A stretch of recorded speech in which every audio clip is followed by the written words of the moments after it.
નમસ્કાર, આપ જોઈ રહ્યા છો ટીવી9, હું છું હાર્દિક મોદી। સુરતમાં એક કેસમાં આરોપીને 20 વર્ષની સજા થઈ છે। આ મોટા સમાચાર આવ્યા ગર્ભપાતનો આ કેસ, અને આ ગર્ભપાતના કેસમાં જ્યારે મોત થયું હતું કિશોરીનું, તે કેસમાં હવે બહેન અને બનેવીને 20 વર્ષની સજા થઈ છે। હોમિયોપેથિક ડોક્ટરને પણ 10 વર્ષની સજા ફટકારવામાં આવી છે। પોક્સો કેસમાં કોર્ટનો આ મોટો ચુકાદો છે।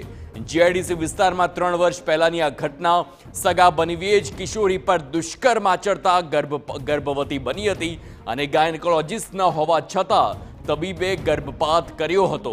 વધુ લોહી વહી જવાના કારણે કિશોરીનું મોત થયું હતું। મૃતકની બહેને પણ બનેવીનો સાથ આપતા સજા ફટકારાઈ છે। સંવાદદાતા બળદેવ સુતાર ફોનલાઈન પર છે। બળદેવ, આ કેસમાં 20 વર્ષની સજા છે, કેસ ક્યારનો છે, વધુ હકીકતો?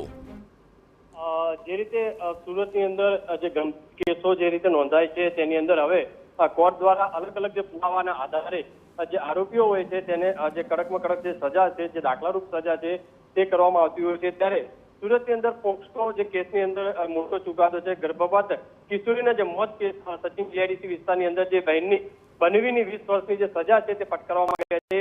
પોતે જે હોમિયોપેથિક ડોક્ટર હોવાથી 20 વર્ષની જે કેદની સજા ફટકારવામાં આવી છે।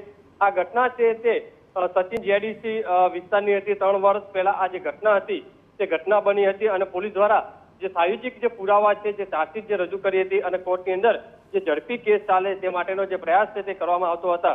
એટલે મહત્વની વસ્તુ એ છે, કોર્ટે આખરે જે સગા બનેવી દ્વારા 17 વર્ષીય કિશોરી પર જે દુષ્કર્મ કર્યું હતું અને જે ગર્ભપાત જે કરાવ્યો હતો તે મામલે જે કોર્ટ દ્વારા ગંભીરતાથી લીધી અને આ બાબતે હાલમાં જે આરોપીને જે 20 વર્ષની સજા ફટકારવામાં આવી છે અને મૃતક સગી બહેનને પણ તેના પતિ સાથે જે સાથ આપ્યો, એટલે કહે છે કે તેને પણ જે કોર્ટે સૂચન કર્યું છે। હાલમાં તો જે સુરત કોર્ટ દ્વારા જે સજા ફટકારી છે તેને લઈને હાલમાં પોલીસ દ્વારા આ બાબતે આગળ કાર્યવાહી શરૂ કરી છે। જી બિલકુલ, આભાર બળદેવ સમગ્ર માહિતી બદલ।